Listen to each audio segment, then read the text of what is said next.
कर्पूरगौरं करुणावतारं संसारसारं भुजगेन्द्रहारं सदा वसन्तं हृदयारविन्दे भवं भवानी सहितं नमामि।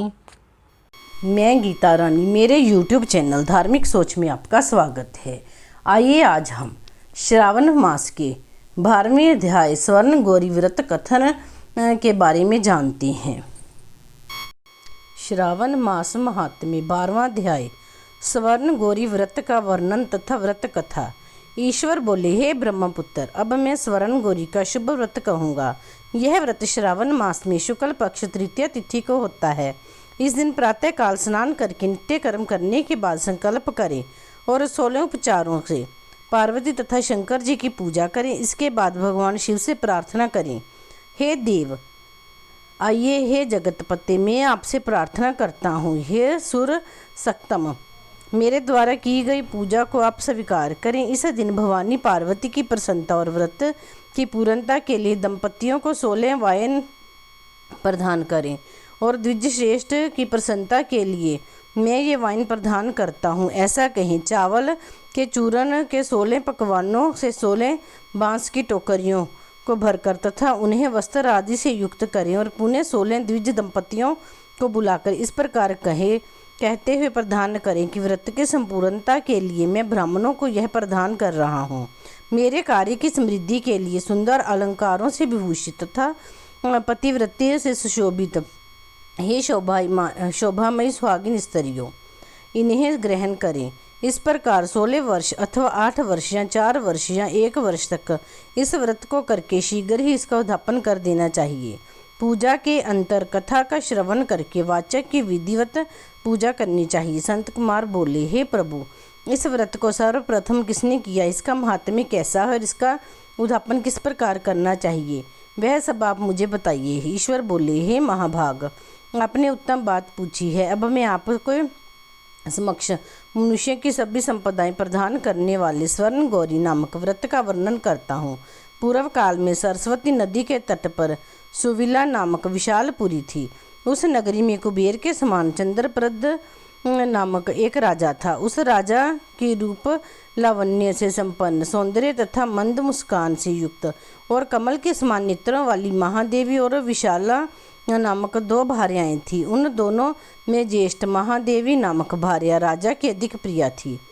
आखेट करने में आसक्त मन वाले वे राजा किसी समय वन में गए और सिंहों, शार्दूलों, सुकरों, वन्य भैंसों तथा हाथियों को मारकर प्यास से आकुल होकर उस घोर वन में इधर उधर भ्रमण करते रहे। राजा ने उस वन को चकवा चकवी तथा बत्तखों से युक्त, भ्रमरों तथा पिकों से सम्मानित और विकसित मल्लिका, चमेली, कुमुद तथा कमल से सुशोभित अप्सराओं का एक सुंदर सरोवर देखा। उस सरोवर के तट पर आकर उसका जल पीकर राजा ने भक्ति पूर्वक गौरी का पूजन करती हुई अप्सराओं को देखा।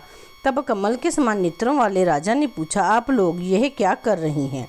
इस पर उन सब ने कहा, हम लोग स्वर्ण गौरी नामक उत्तम व्रत कर रही हैं। यह व्रत मनुष्यों को सभी संपदाएं प्रदान करने वाला है।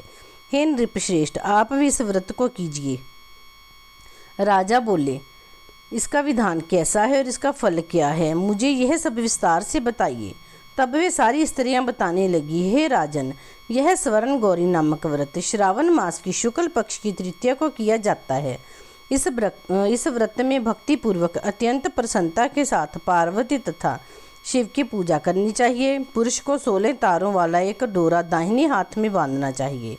स्त्रियों के लिए बाएं हाथ में या गले में इस डोरे को बांधना चाहिए। ये सब सुनने के बाद संयत चित्त वाले राजा ने उस व्रत को संपन्न करके 16 धागों से युक्त डोरे को अपने दाहिने हाथ में बांध लिया। उन्होंने कहा, हे देव देवीश, मैं इस डोरे को बांधता हूँ, आप मेरे ऊपर प्रसन्न हो और मेरा कल्याण करें। इस प्रकार देवी का व्रत करके वे अपने घर आ गए। राजा के हाथ में डोरा देखकर ज्येष्ठ रानी महादेवी ने पूछा और सारी बात सुनकर राजा के ऊपर अत्यंत कुपित हो उठी। राजा ने कहा, ऐसा मत करो। लेकिन रानी ने उस डोरे को तोड़कर बाहर एक सूखे पेड़ के ऊपर फेंक दिया। उस डोरे के स्पर्श मात्र से वह वृक्ष पल्लवों से युक्त हो गया। इसके बाद उसे देखकर दूसरी रानी भी आश्चर्यचकित हो उठी और उस वृक्ष पर स्थित टूटे हुए डोरे को उसने अपने बाएं हाथ में बांध लिया।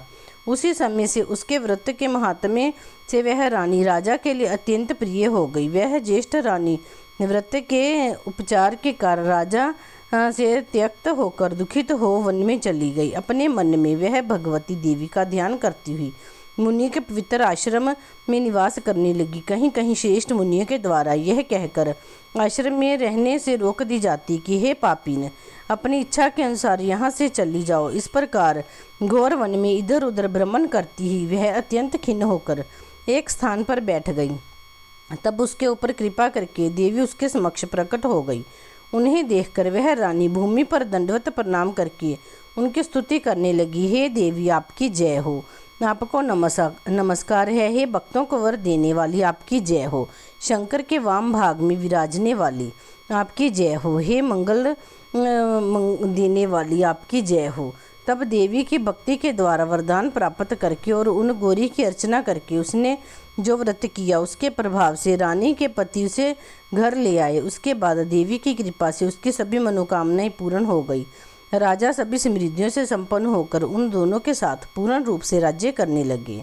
अंत में राजा ने उन दोनों रानियों सहित शिवपद को प्राप्त किया।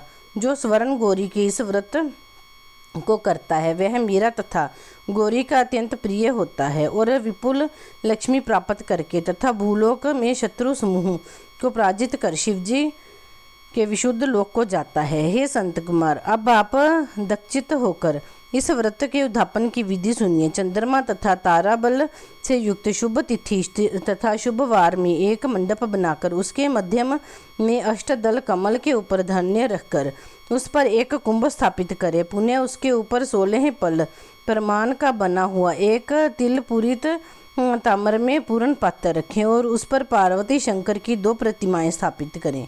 शिवजी की प्रतिमा श्रेष्ठ वर्ण के 2 वस्त्रों तथा शुक्ल वर्ण के यज्ञोपवीत से शोभित हो। उसके बाद वेदों तक मंत्रों से विधि पूर्वक उनकी प्रतिष्ठा करें और भली भांति पूजा करके रात्रि में जागरण करें। इसके अनंतर प्रातःकाल पूजा करने के बाद होम करें। सर्वप्रथम गृह होम करके प्रधान होम करें। हवन के लिए यव मिश्रित तिल धृत से पूर्ण रूप से सशक्त होना चाहिए। 1000 अथवा 100 आहुति डालनी चाहिए। इसके बाद वस्त्र अलंकार तथा गौ के द्वारा आचार्य की पूजा करनी चाहिए और वाइन प्रदान करना चाहिए। इसके बाद ब्राह्मणों को भोजन कराना चाहिए। साथ ही 16 दंपतियों को भी भोजन कराना चाहिए। अपने द्रव्य सामर्थ्य के अनुसार उन्हें भूयसी दक्षिणा देनी चाहिए। अंत में हर्षोल्लास से युक्त होकर बंधुजनों के साथ स्वयं भोजन करना चाहिए। इस प्रकार श्री स्कंद पुराण के अंतर्गत ईश्वर संत कुमार संवाद में श्रावण मास महात्म्य में तृतीय में स्वर्ण गौरी व्रत कथन नामक 12वां अध्याय पूर्ण हुआ। बोलो श्री शंकर भगवान की जय।